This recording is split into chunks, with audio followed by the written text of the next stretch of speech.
नमस्कार मित्रहरू, आज पनि फेरि तपाईहरू सामु एउटा अत्यन्तै महत्त्वपूर्ण पुस्तक जसको नाम हो the 7 Habits of Highly Effective People हो। यिनै विश्वविख्यात पुस्तकको अडियो समरी पाठ 14 जस्ताको तस्तै तपाईहरू सामु वाचन गर्नको लागि उपस्थित भइसकेको छु। मलाई विश्वास छ यस भिडियोलाई अन्त्यसम्म हेर्नुभयो भने तपाईको जीवनमा चमत्कार अवश्य पनि आउनेछ, किनकि हामीले दैनिक रूपमा नयाँ सेल्फ हेल्पका बुकहरूको अडियो समरी तपाईहरूले बुझ्ने शैलीमा वाचन गर्दै आइरहेका छौँ, जसले तपाईको जीवनमा केही नयाँ भ्यालु एड गर्नको लागि मद्दत पुगोस् भन्ने हेतुले नै हामीले दिनौँ रूपमा नयाँ सेल्फ हेल्पका बुकहरूको वाचन गर्दै आइरहेका छौँ। त्यसैले यो महान ज्ञानबाट नछुट्नको लागि यस च्यानललाई लाइक, कमेन्ट र सब्सक्राइब र नजिकै रहेको बेल आइकन थिच्नको लागि नभुल्नुहोला। आउनुहोस्, अब हामी कति पनि ढिलो नगरिकन आजको विषयवस्तुतर्फ लागौँ। मित्रहरू, अब यो बुकको यो अडियो समरी पाठ 13 लेखिएको छ, दोस्रो पटक स्क्रिप्ट लेख्नु, किनभने आफू नै स्वयंको प्रथम रचयिता बन्नु हो। एकदमै महत्त्वपूर्ण छ। यो टपिकलाई राम्रोसँग बुझ्नुभयो भने तपाईको जीवनमा चमत्कार हुनेछ है मित्रहरू। अब शान्त वातावरणमा सुन्नुहोस्, सक्नुहुन्छ भने एयरफोन लगाएर सुन्नुहोला है त। अब हामी विषयवस्तुतर्फ लागौँ। जस्तो हामीले पहिले भनेका थियौँ, प्रोएक्टिभिटी आत्मजागरुकताको अनौठो मानवीय प्रतिभामाथि आधारित छ। हाम्रो जीवनमा प्रोएक्टिभिटीको विस्तार गर्न र व्यक्तिगत लिडरसिपको प्रयोग गर्नमा हामीलाई जुन दुईटा अन्य मानवीय प्रतिभाहरूको सक्षम बनाउँछ ती हुन् कल्पना र विवेक। कल्पनाको माध्यमबाट हामी आफूभित्र लुकेको अपार क्षमताको स्पष्ट काल्पनिक तस्बिर देख्न सक्दछौँ। विवेकको माध्यमले हामी नियमहरू या सिद्धान्तहरूको सम्पर्क आउन सक्दछौँ। विवेकको माध्यमले सीमाभित्र रहँदै हामी यी क्षेत्रहरूलाई सबैभन्दा प्रभावकारी ढङ्गले विकसित गर्न सक्छौँ। आत्मजागरुकतासँग मिलेर यी दुवै प्रतिभाहरूले हामीलाई आफ्नो स्क्रिप्ट लेख्ने शक्ति दिन्छन्। यद्यपि हामी पहिलेदेखि नै अरूहरूद्वारा दिएका स्क्रिप्टहरूको अनुसार बाँचिरहेका छौँ। त्यसैले आफ्नो स्क्रिप्ट लेख्नु भनेको दोस्रो पटक स्क्रिप्ट लेख्ने प्रक्रिया हो। यसको अर्थ हो प्याराडाइम परिवर्तन गर्ने प्रक्रिया। जब हामी अप्रभावकारी स्क्रिप्टलाई चिन्दछौँ, तब हामी आफूभित्रको यो गलत या अपूर्ण प्याराडाइमहरूलाई चिन्दछौँ अनि हामी प्रोएक्टिभ तरिकाबाट आफ्नो स्क्रिप्ट दोस्रो पटक लेख्न सुरु गर्न सक्दछौँ। म सोच्दछु कि दोस्रो पटक स्क्रिप्ट लेख्ने धेरै प्रेरक उदाहरण मिश्रका पूर्व राष्ट्रपति अनवर सादातको आत्मकथामा मिल्छ। सादातलाई बाल्यकालदेखि नै इजरायललाई घृणा गर्न सिकाएको थियो। मनको गहिराईमा उब्जाएको यस घृणाको स्क्रिप्टबाट उनको लालन पालन गरेको थियो। यसै कारण उनले राष्ट्रिय टेलिभिजनमा यो वक्तव्य दिएका थिए, जबसम्म अरबको 1 इन्च भूमिमा पनि इजरायलको कब्जा रहन्छ तबसम्म कहिले पनि कुनै इजरायलीसँग हात मिलाउने छैन। कहिले पनि छैन, कहिले पनि छैन, कहिले पनि छैन। र देशभरि जनताहरू मन्त्र जसरी यसलाई दोहोऱ्याउँथे, कहिले पनि छैन, कहिले पनि छैन र कहिले पनि छैन। उनले यस स्क्रिप्टको माध्यमबाट पुरै देशको ऊर्जा र इच्छालाई एकजुट गरिदिए। यो स्क्रिप्ट निकै आत्मनिर्भर र राष्ट्रवादी थियो। यिनले जनताहरूको भावनालाई आन्दोलित गरिदियो, तर यो स्क्रिप्ट निकै मूर्खतापूर्ण पनि थियो र साधता पनि यो कुरा सुन्दथे र जान्दथे पनि। यो स्क्रिप्टले स्थितिलाई अत्यन्त परम्परा निर्भरता र खतरनाक वास्तविकताको नजरअन्दाज गर्दथ्यो। त्यसैले उनले आफ्नो स्क्रिप्ट दोस्रो पटक लेखे। यो प्रक्रिया उनले त्यसबेला सिकेका थिए जुन बेला उनी युवावस्थामा केरो केन्द्रीय जेलको 54 नम्बरको कोठारीमा एक्लै कैद थिए। सम्राट फारुरुकको विरुद्ध षड्यन्त्र रचेको अपराधमा उनलाई यो सजाय दिएको थियो कि उनले आफ्नो मस्तिष्कबाट अलग भएर यसको अवलोकन गर्न सिके, ताकि उनी यो जाँच गर्न सकुन् कि उनको मस्तिष्कमा लेखिएको स्क्रिप्ट सही र समझदारीपूर्ण थियो या थिएन।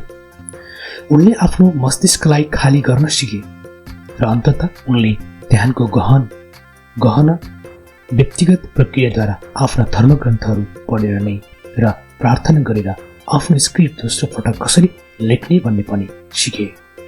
उनी लेख्दछन् कि जेलको काल कोठरीबाट बाहिर निस्कनु उनलाई राम्रो लागिरहेको थिएन, किनकि त्यही उनलाई यो महसुस भएको थियो कि साँचो सफलता आफैले जितेर नै मिल्दछ।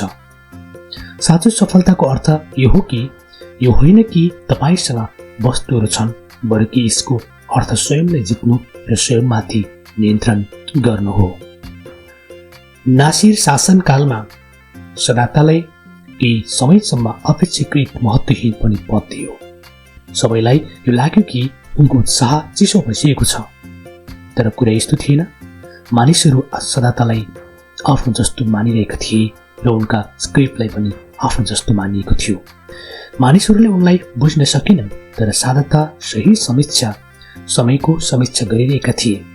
त्यो समय पनि आयो जब उनी मिश्रका राष्ट्रपति बने र जब उनले राजनीतिक वास्तविकताहरूको सामना गरे, तब उनले इजरायलप्रति आफ्नो स्क्रिप्ट दोस्रो पटक लेखे र उनले जेरुसलेममा इजरायली संसद नेसेटको यात्राको र विश्व इतिहासको अभूतपूर्ण शान्ति आन्दोलन मध्येबाट एउटाको सुरुवात गरे। यो एउटा साहसिक पहल थियो जसको कारणले अन्ततः क्याम्प डेभिड सम्झौता भयो। व्यक्तिगत लिडरसिपको अभ्यास गरिरहेको समयमा साधकता आफ्नो आत्मजागरुकताको कल्पना र विवेकको प्रयोग गर्नमा समर्थ थिए। उनी आफ्नो सबैभन्दा मूलभूत प्याराडाइम र स्थितिलाई हेर्ने दृष्टिकोणलाई बदल्नमा समर्थ थिए। उनले आफ्नो प्रभावको वृत्तको केन्द्रमा काम गरे। साधकताले दोस्रो पटक स्क्रिप्ट लेख्ने र आफ्नो प्याराडाइम परिवर्तन गर्ने काममा दूरगामी प्रभाव भयो। यसबाट दृष्टिकोण तथा व्यवहारको यस्तो परिवर्तन प्रारम्भ भयो जसले चिन्ताको अति ठूलो वृत्तमा स्थिति लाखौं करोडौं मानिसहरूको जीवनमा प्रभाव पार्यो। आत्मजागरुकता विकसित गर्ने दौरानमा हामीहरूमध्ये धेरैजसो मानिसहरू यो पाउँछन् कि हाम्रो स्क्रिप्ट अप्रभावकारी छन्। हामी पाउँछौँ कि हामीभित्र केही यस्ता आदतहरूले गहिराईमा जरा हालिसकेका छन् कि जुन उपयुक्त छैनन् र ती चिजहरूको सामञ्जस्यमा छैनन् जसलाई हामी जीवनमा साँच्चैकै महत्त्व दिन्छौँ। अर्को आदतले भन्छन् कि हामीले यस्ता स्क्रिप्टहरूको अनुसार जिउने कुनै जरुरत छैन। हामी आफ्नो कल्पना र रचनात्मकताको प्रयोग गरेर प्रतिक्रिया गर्न सक्छौँ र यस्ता नयाँ स्क्रिप्टहरू लेख्न पाउँछौँ जुन अधिक प्रभावकारी मात्र होइन, बरु गहनता मूल्यहरू तथा हाम्रो जीवन मूल्यको अर्थ दिने सही सिद्धान्तहरूको अधिक सामञ्जस्यमा पनि होस्। उदाहरणको लागि मानौँ कि मेरा बच्चाहरूप्रति मेरो व्यवहार जरुरतभन्दा बढी रिएक्टिभ छ। मानौँ कि जब उनीहरू कुनै यस्तो काम गर्न सुरु गर्छन् र त्यसलाई म सही मान्दिनँ भने म तत्काल निकै धेरै तनाव महसुस गर्न थाल्छु र सुरक्षात्मक पर्खालहरू खडा गर्दछु र युद्धको तयारी गर्न सक्दछु। मेरो फोकस दीर्घकालीन विकास र बुझाइमाथि नभएर अल्पकालीन व्यवहारमाथि हुन्छ। म ठूलो युद्धको बावजुद सानो लडाईँ जित्ने कोसिस गर्न थाल्छु। म आफ्नो अस्त्र शस्त्र बाहिर निकाल्दछु र जुन मेरो ठूलो आकार या पदको सत्ता हुन्छ त्यसपछि म उनीहरूलाई कराउँछु, गाली गर्छु र उनीहरूलाई धम्की या सजाय दिन्छु। म जित्दछु, टुटेको नाताको उनीहरूलाई धम्की या सजाय दिन्छु।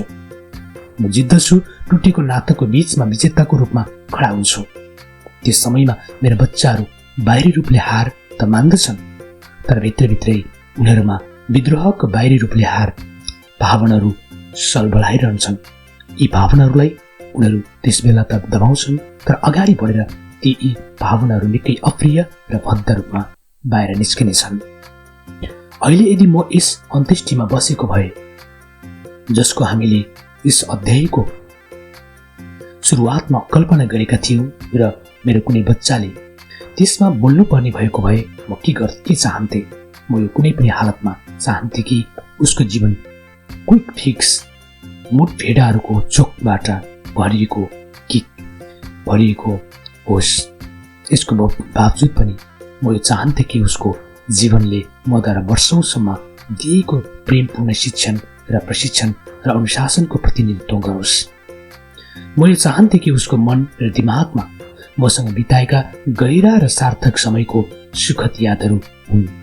म यो चाहन्थे कि उसले मलाई माया गर्ने बुबाको रूपमा याद गरोस्, जसले ऊ ठुलो हुन्जेलसम्म मलाई माया गर्ने बुबाको रूपमा याद गरोस्, जसले ऊ ठुलो हुन्जेलसम्म दुःख सुख बाँडेका थिए।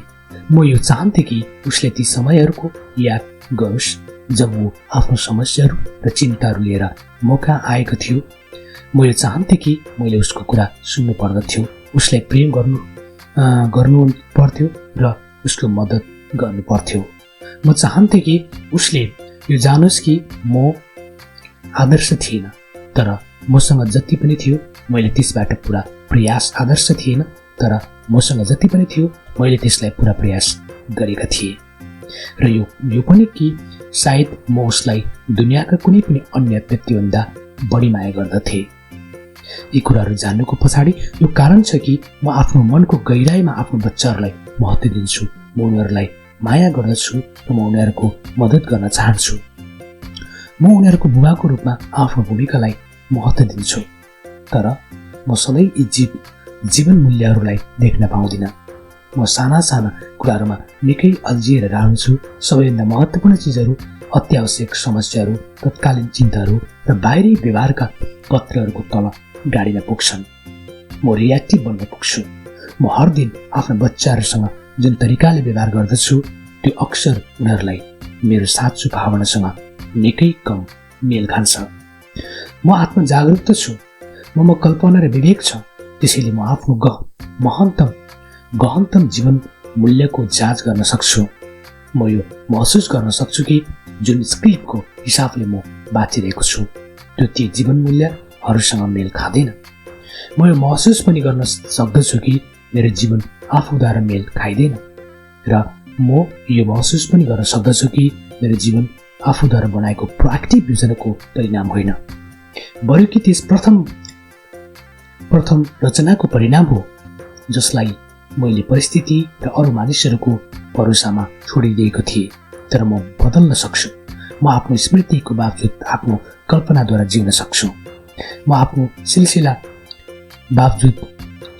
सिलसिला सीमित गर्नेवाला अतीतको बावजुद आफ्नो असीमित क्षमताबाट बाँधिन सक्छु।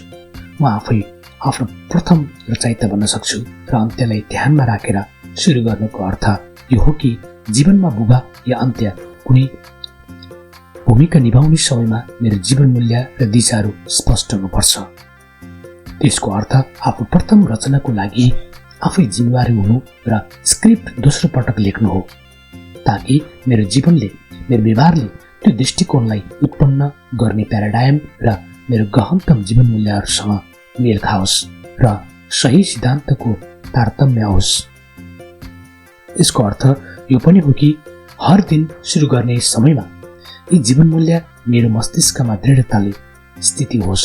त्यसबाट जब जीवनमा उतार चढाव आउनेछन् या चुनौतीहरू आउनेछन्, तब म यी जीवन मूल्यहरूको आधारमा आफ्नो निर्णय लिन सक्दछु। म अनवरत रूपले काम गर्न सक्छु र मलाई भावना या परिस्थितिहरूप्रति प्रतिक्रिया गर्न जरुरत छैन, किनकि मेरो जीवन मूल्य स्पष्ट छ। त्यसैले म आवश्यक प्रोएक्टिभ बन्न सक्छु तथा जीवन मूल्यबाट सञ्चालित हुन सक्छु। व्यक्तिगत मिसन स्टेटमेन्ट, लक्ष्य, वक्तव्य मेरो हिसाबले अन्त्यलाई ध्यानमा राखेर सुरु गर्ने सबैभन्दा प्रभावकारी तरिका यो हो कि व्यक्तिगत मिसन स्टेटमेन्ट, दर्शन या सिद्धान्त पत्ता लगाउनु। यसको फोकस यस कुरामा रहन्छ कि तपाईँ के बन्न चाहनुहुन्छ तथा के गर्न चाहनुहुन्छ। यसको फोकस ती जीवन मूल्य र सिद्धान्तमा पनि रहन्छ जबसम्म गर्नु तथा बन्नु आधारित हुन्छ। हरेक व्यक्तिले अनौठो हुन्छन्, त्यसैले प्रत्येक व्यक्तिको व्यक्तिगत मिसन स्टेटमेन्टले अनौठोपनलाई दर्शाउँछ। यो अनौठोपन संरचनामा पनि देखिएका र देखिएला तथा शब्दावलीमा पनि। मेरो साथी रोल्फा करले आफ्नो व्यक्तिगत सिद्धान्तलाई यस प्रकार व्यक्त गरेका छन्। सबैभन्दा पहिले घरमा सफल बन, भगवानको सहारा खोज तथा त्यसको योग्य बन। इमान्दारीको कहिले सम्झौता नगर। जो मानिस सामेल छन् उनीहरूलाई याद गर। निर्णय लिनुभन्दा पहिले दुईटा पक्षलाई सुन। अन्य व्यक्तिले सल्लाह लेऊ। जुन छैन त्यसको बचावट गर। निष्कपट तर निर्णायक बन। हरेक वर्ष एक नयाँ योग्यता सिक। भोलिको कामको योजना आज बनाऊ। पर्खने समय अगाडि बढ। सकारात्मक सोच बनाइराख। हास्यबोध बनाइराख र आफूलाई तथा आफ्नो कामलाई व्यवस्थित राख। गल्तीबाट नडराऊ, बरु त्यसप्रति रचनात्मक र सकारात्मक तथा सुधारात्मक प्रतिक्रियाको अभावबाट डराऊ र आफ्नो अधीन स्थलको सफलतालाई आसान बनाऊ। जति बोल्छौ त्यसको 2 गुणा सुन। आफ्नो सबै योग्यता तथा प्रयासलाई हातको काममा केन्द्रित गर। आउने काम या प्रमोसनको बारेमा चिन्ता नगर।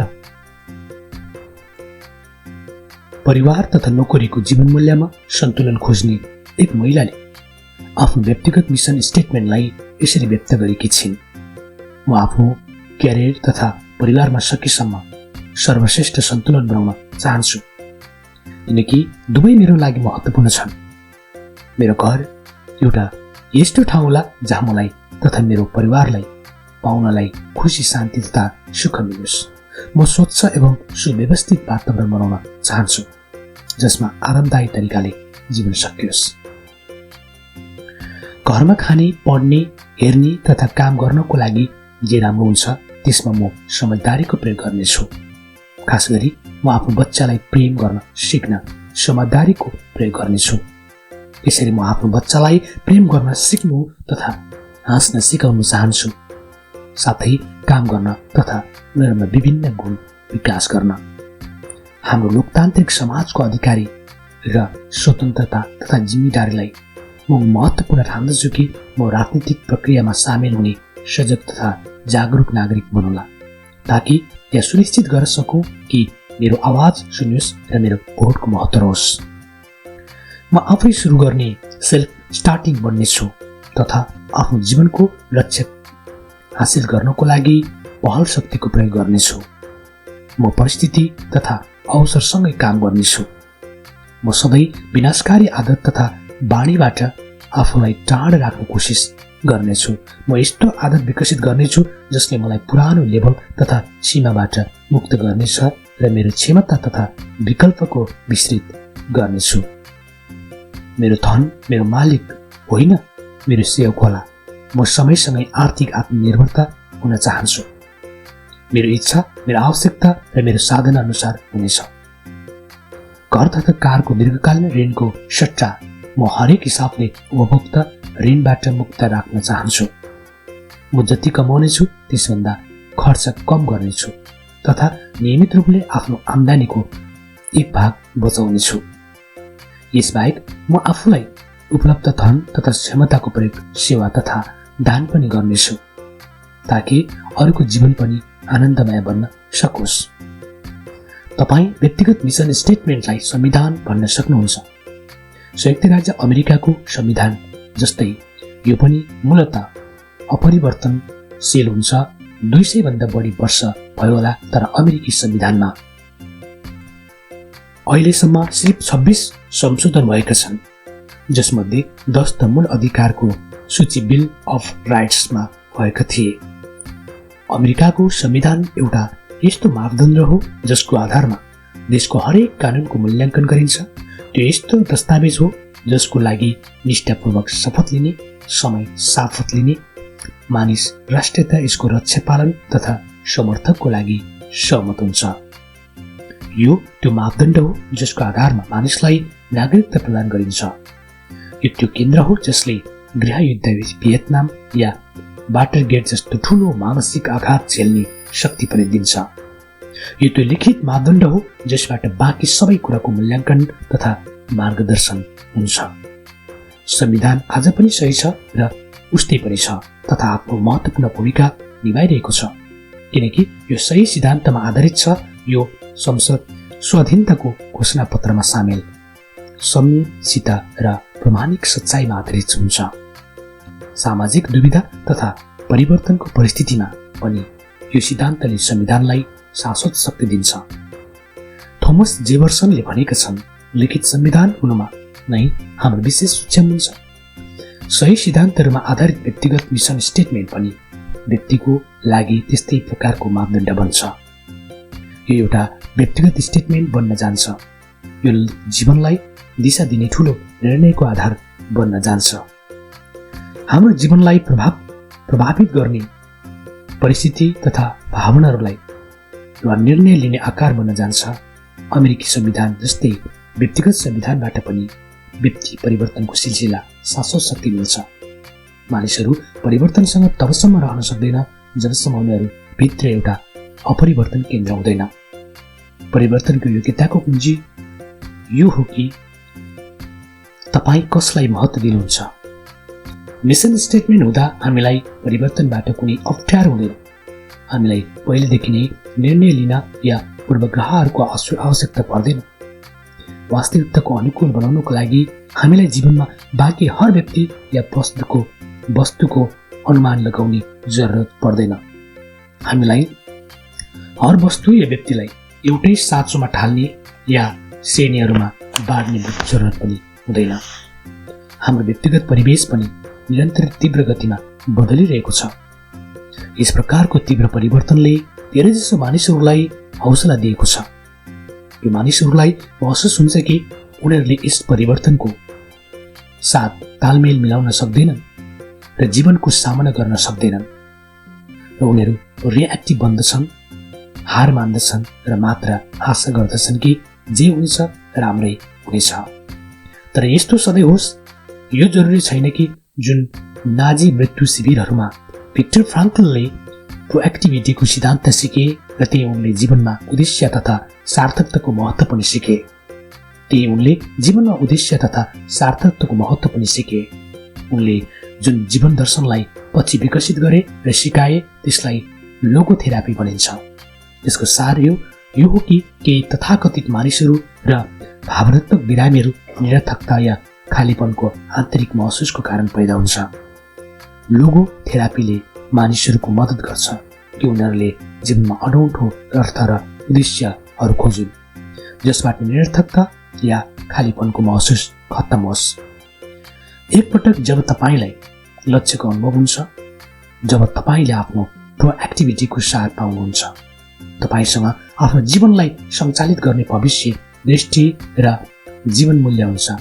तपाईसँग त्यो मूलभूत दिशा हुन्छ जसबाट तपाईँ आफ्नो दीर्घकालीन र अल्पकालीन लक्ष्य निर्धारित गर्नुहुन्छ। तपाईसँग सही सिद्धान्तहरूमाथि आधारित लिखित संविधानको शक्ति हुन्छ, जसको संविधानको आधारमा तपाईँ आफ्ना हर निर्णयहरू प्रभावकारी तरिकाले तौलिनुहुन्छ र समय, प्रतिभा तथा ऊर्जाको सबैभन्दा प्रभावकारी उपयोग गर्नुहुन्छ। व्यक्तिगत मिसन स्टेटमेन्ट लेख्नको लागि हामीले आफ्नो प्रभावको वृत्तको केन्द्रबाट सुरु गर्नुपर्नेछ र हामीले यस केन्द्रबाट सुरु गर्नुपर्नेछ कि हाम्रो सबैभन्दा मूलभूत प्याराडाइमहरू अथवा ती लेन्स स्थित छन् जसको माध्यमबाट हामी संसारलाई देख्दछौँ। यही नै हो हाम्रो आफ्नो मस्तिष्क आफ्नो भविष्य दृष्टि र जीवन मूल्यहरूमा विचार गर्दछौँ। यही नै हामी आत्मजागरूकताको प्रतिभा प्रयोग गरेर आफ्नो नक्साहरूको जाँच गर्दछौँ। यदि हामी सही सिद्धान्तहरूलाई महत्त्व दिन्छौँ भने आत्मजागरूकताको माध्यमबाट हामी यो सुनिश्चित गर्दछौँ कि हाम्रो नक्साहरूले क्षेत्रको त्रुटिहीन वर्णन गर्दछन् र हाम्रो प्याराडाइम सिद्धान्तहरू त्यो वास्तविकतामाथि आधारित छन्। त्यही नै हामी विवेकको आफ्नो प्रतिभाको प्रयोग क्याम्पसको जसरी गर्दछौँ र यसको मद्दतले आफ्ना अनौठो योग्यताहरू र योगदानहरूको क्षेत्रहरू खोज्दछौँ। यही नै हामी आफ्नो मनले चाहेको अन्त्यको मानसिक रचना गर्नमा प्रभावको प्रयोग गर्नुहोस्। कल्पनाले हाम्रो सुरुवातको दिशा र उद्देश्य प्रदान गर्दछ तथा लिखित संविधानको मस्यौदा उपलब्ध गराउँदछ। हाम्रो लक्ष्य केन्द्रित प्रयासले पनि यही नै श्रेष्ठतामा परिणाम हासिल गर्दछ। जब हामी आफ्नो प्रभावको वृत्तको केन्द्रमा काम गर्छौँ तब हामी यसको विस्तार गर्छौँ। यो सर्वोच्च शक्तिशाली पीसी कार्य हो जसले आफ्नो जीवनका हर पाटहरूलाई प्रभावकारिताको महत्त्वपूर्ण रूपले प्रभावित गर्दछन्। हाम्रो जीवनको केन्द्रमा जे छन् ती हाम्रो सुरक्षा, मार्गदर्शन, वृद्धि, बुद्धि र शक्तिको स्रोत हुनेछन्। सुरक्षा सेक्युरिटिजले तपाईँको महत्त्वको अनुभव, तपाईँको पहिचान, तपाईँको भावनात्मक कुरा, तपाईँको आत्मसम्मान र तपाईँको मूलभूत व्यक्तिगत शक्ति या यसको अभावको प्रतिनिधि गर्दछन्। मार्गदर्शन, जसलाई हामी गाइडेन्सको अर्थ हुन्छ, जीवनमा तपाईँको दिशाको स्रोत हो। तपाईँको नक्सा या तपाईँको आन्तरिक सन्दर्भ मानदण्डले तपाईँको लागि विश्लेषण गर्दछ कि बाहिर के भइरहेको छ। यस नक्साभित्र त्यो मापदण्ड या सिद्धान्त या मानव निहित हुन्छ जसद्वारा हर पल निर्णय लिने र कार्य गर्ने गर्नुहोस्। बुद्धि, जसलाई हामी विस्डम भनिन्छ, जीवनको बारेमा तपाईँको दृष्टिकोण हो, सन्तुलनको बोध हो। बुद्धिको अर्थ यो हो कि कसरी विभिन्न हिस्सा र सिद्धान्त लागू हुन्छन् तथा एकअर्कासँग सम्बन्धित छन्। यसमा मूल्याङ्कन, राम्रो नराम्रोको पहिचान र बुझ्ने योग्यता सामेल छन्। यो जेस्टाइल वा एकात्मक वा एकीकृत पूर्णता हो। शक्ति, पावर, कार्य गर्ने ऊर्जा या क्षमता, यो कुनै पनि काम गर्न सक्ने शक्ति वा सामर्थ्य हो। यो विकल्प चुन्ने र निर्णय लिने अति महत्त्वपूर्ण ऊर्जा पनि हो। यसमा गहिराइमा लुकेको आदतहरू छोड्ने तथा अधिक उच्च ती प्रभावकारी आदत विकसित गर्ने क्षमता पनि सामेल छन्। सुरक्षा, मार्गदर्शन, बुद्धि र शक्ति, यी चारैवटा परस्पर निर्भर छन्। सुरक्षा र प्रष्ट मार्गदर्शनबाट सत्य, बुद्धि आउँछन् तथा बुद्धि ती उत्प्रेरक बन्दछ जसले शक्तिलाई मुक्त गर्दछ र दिशा दिन्छ। जब यी चारैवटा तत्त्वहरू एकैसाथ हुन्छन्, एकअर्कालाई तालमेल र समन्वय रहन्छन्, तब यिनीहरू एउटा उत्तम व्यक्तित्व, सन्तुलित चरित्र र सुन्दरताले एकीकृत व्यक्तिको महान शक्तिको रचना गर्दछन्। सुरक्षा, शक्ति, मार्गदर्शन, बुद्धिको एउटै केन्द्र हुनुपर्दछ जसले तपाईँको जीवनमा चमत्कारिक परिवर्तन ल्याउनेछ। यो जीवन समर्थक तत्त्वले जीवनका हर आयामलाई आधार र शक्ति दिन्छन् र यिनीहरूमध्ये प्रत्येक सबै थोक वा केही छैनको मामला हुन सक्छ। जुन हदसम्म तपाईँ यिनीहरू मध्येबाट प्रत्येकलाई विकसित हुन्छ त्यसलाई चक्रीय पथमाथि काहीँ न काहीँ दर्शाउन सकिन्छ। जुन थोर बहुत हामीद्वारा पहिले बताएका परिपक्वताको पाउँदैन जस्तै नै हो। यदि यी चारवटा तत्त्वहरू त्यस चक्रको तल्लो भागमा छ भने यी कमजोर छन्, तपाईँ मूलत परिस्थितिहरू या अरू मानिसहरूमाथि निर्भर गर्नुहुनेछ जसमाथि तपाईँको कुनै प्रत्यक्ष निर्णय छैन। यदि यी तत्त्वहरू चक्रको माथिल्लो भाग छन् भने नियन्त्रण तपाईँको हातमा छ। तपाईँसँग आत्मनिर्भर शक्ति र प्रगाढ परम्परा निर्भर सम्बन्धहरूको जड पनि छ। तपाईँको सुरक्षा यस चक्रको दुईटा भागहरूको बीचमा कतै होला। यसको एउटा भागमा छ र पुनः असुरक्षा जसमा तपाईँको जीवनको ती अस्थिरता शक्तिहरूलाई अरूसँग धक्का खान्छन् जसले यसलाई यताबाट उता घुर्याउँछ। यसको अर्को भागमा छ भित्री महत्त्वको गहन अनुभव तथा पूर्ण व्यक्तिगत सुरक्षा। तपाईँको मार्गदर्शन पनि यस चक्रको दुईटा भागहरूको बीचमा कतै होला। यसको एउटा भागमा छ सामाजिक दर्पण या अन्य अस्थिर स्रोतहरूमाथिको निर्भरता। यसको अर्को भागमा छ प्रबल आन्तरिक मार्गदर्शन। तपाईँको बुद्धि पनि यस चक्रको दुईटा भागहरूको बीचमा कतै हुन्छ। यसको एउटा भागमा पुरै गलत नक्सा हुन्छ जहाँ हर चिजहरू विकृत हुन्छ र सही तरिकाले फिट भएको देखिँदैन। यसको अर्को भागमा जीवनको पूर्ण र त्रुटिहीन नक्सा हुन्छ जसका सबै भागहरू र सिद्धान्त एकअर्कासँग उचित रूपले सम्बन्धित हुन्छ। तपाईँको शक्ति पनि यस चक्रको दुईटा भागहरूको बीचमा कतै हुन्छ। यसको एउटा भागमा छ जडता या कठपुतलितको कसरी हुने। कुनै अरूको डोरीद्वारा सञ्चालित हुनु र यसको अर्को भागमा छ उच्च प्रोएक्टिभ या अरू मानिसहरू तथा परिस्थितिहरूको अनुरूप कार्य गर्नुको बावजुद आफ्नो जीवन मूल्य अनुसार कार्य गर्ने शक्ति। चक्रमा त्यो तत्त्वको स्थिति के होला? यसको परिणामस्वरूप तिनको संयोजन, तालमेल र सन्तुलन कुन हदसम्म होला? तपाईको जीवनका हर पाटाहरूमाथि तिनको कति सकारात्मक प्रभाव पर्नेछ? यो तपाईको केन्द्र अर्थात् सबैभन्दा गहिराईमा स्थित तपाईका मूलभूत प्याराडाइमहरूमाथि निर्भर गर्दछ। वैकल्पिक केन्द्र।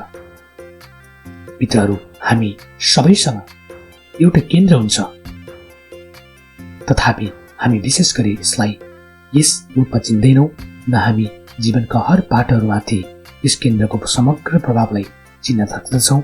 आउनुहोस् हामी संक्षेपमा मानिसहरूको आम केन्द्रहरू या मूलभूत प्याराडाइमहरूको जाँच गरौँ। यो यसैले आवश्यक छ कि ताकि हामीले यो राम्ररी बुझ्न सकौँ र कसरी केन्द्रले यी 4 मूलभूत आयामहरूलाई प्रभाव गर्छन् र अन्ततः जीवनको त्यस योगफललाई पनि जुन तिनीहरूबाट प्रभावित गर्छन्। जीवनसाथी केन्द्रीयता, जसलाई हामी स्पोन्ज सेन्ट्रेडेन्स। वैवाहिक सम्बन्ध सबैभन्दा अन्तरङ्ग, सबैभन्दा सन्तुष्टिदायक, सबैभन्दा स्थायी र विकसित गर्ने मानवीय सम्बन्ध हुन सक्दछ। आफ्नो पति या पत्नीमाथि केन्द्रित हुनु स्वाभाविक देखिन्छ र उचित महसुस हुन सक्दछ, तर अनुभव र अवलोकनले एउटै अलग्गै कथा बताउँछ। वर्षौंसम्म मैले केही सङ्कटग्रस्त वैवाहिक सम्बन्धलाई नजिकबाट देखेको छु र जीवनसाथी केन्द्रित नातामा एउटा बन्धन आवश्यक रहन्छ। यो बन्धन प्रबल भावनात्मक निर्भरताको हुन्छ। यदि हामीलाई भावनात्मक महत्त्वको महसुस मूल रूपले हाम्रो वैवाहिक नाताबाट मिल्दछ भने हामी त्यस नातामा अत्याधिक निर्भर हुन्छौँ र हामी आफ्नो जीवनसाथीको परिस्थिति र भावनालाई व्यवहार असुरक्षित हुन्छौँ, जसले त्यस नातामाथि आक्रमण गर्न सक्छ। जस्तै जब जिम्मेवारी बढ्दछन् र वैवाहिक जीवनमा तनाव आउँछ, तब हामीमा ती स्क्रिप्टतिर फर्केर जाने प्रवृत्ति हुन्छ जुन हामीलाई हुर्कदाको संस्कार बोकेको हुन्छ। तर हाम्रो जीवनसाथीले पनि यही गर्दछ। विशेष गरी दुवैजनाका स्क्रिप्ट्स अलग अलग हुन्छन्। आर्थिक समस्याहरू, शिशु अनुशासन र सासू ससुरा सम्बन्धी मामलाहरूसँग सामना गर्न भिन्नै तरिकाहरू सामान्य आउँछन्। जब गहिराईमा बसेका ती प्रवृत्तिहरू जीवनसाथीसँग भावनात्मक निर्भरताको साथमा जोडिन्छ, तब जीवनसाथी केन्द्रित नाताका सारा असुरक्षितहरू सामान्य आउँछन्। जब हामी त्यस व्यक्तिमाथि निर्भर छौँ जससँग हामी सङ्घर्षरत छौँ, तब आवश्यकता र सङ्घर्ष दुवै केही गुणा बढ्दछन्। यसको केही परिणामहरू छन्। माया घृणाका अति प्रक्रियाहरू, लड या भागका प्रवृत्तिहरू, पलायन, आक्रमण तथा कटुता, देश र शीतयुद्ध र यस्तो हुँदा हामी आफ्नो व्यवहारलाई उचित ठहराउने र त्यसलाई बचाउने प्रयास गर्छौँ र आफ्नो जीवनसाथीको व्यवहारमाथि आक्रमण गर्न थाल्छौँ र यस प्रयासमा हामी आफ्ना पुराना प्रवृत्तिहरू तथा आदतहरूको बढी सहारा लिन्छौँ। निश्चित रूपले जब हामी धेरै असुरक्षित हुन्छौँ, तब हामीमा आफैलाई आगामी आघातहरूबाट बचाउने जरुरत महसुस हुन्छ। त्यसैले हामी कटाक्ष, व्यङ्ग्य या आलोचना या कुनै पनि सस्तो तरिकाको सहारा लिन्छौँ जसले हाम्रो भित्रको कोमलतालाई प्रकट हुन नदियोस्। हर पार्टनरले प्रतीक्षा गर्छन् कि प्रेम गर्ने पहल सामान्यवालाले गरोस्। अन्त्यमा यस मामिला वा निराशा हुन्छ कि यस कुराबाट यो पुष्टि हुन्छ कि उद्वारा लगाएको आरोपहरू सही थिए। यस्तो नातामा देखावटी सुरक्षा मात्र हुन्छ। मार्गदर्शन त्यस क्षणका भावनाहरूमाथि आधारित हुन्छन्। निर्भरताको विरोधमा उत्पन्न नकारात्मक व्यवहारमा बुद्धि र शक्ति आउँछन्। मित्रहरू, यो भिडियो यति नै। फेरि भोलिको श्रृङ्खलामा बाँकी च्याप्टर लिएर आउने बाचाको साथ तपाईँहरूलाई कस्तो लाग्यो? यो भिडियो जस्ताको तस्तै मैले पढेर सुनाएको छु। कृपया मन परेमा लाइक, कमेन्ट, सब्सक्राइब र नजिक गरेको बेल आइकन थिच्नको लागि नभुल्नुहोला है त। हुन्छ त, भोलिको श्रृङ्खलामा भेट्ने बाचाको साथ अहिलेलाई भने तपाईँहरू जहाँ हुनुहुन्छ, जस्तो अवस्था हुनुहुन्छ, स्वस्थ रहनुहोस्, मस्त रहनुहोस् र व्यस्त पनि रहनुहोस् भन्दै अहिलेलाई भने बिदा भयो। नमस्कार।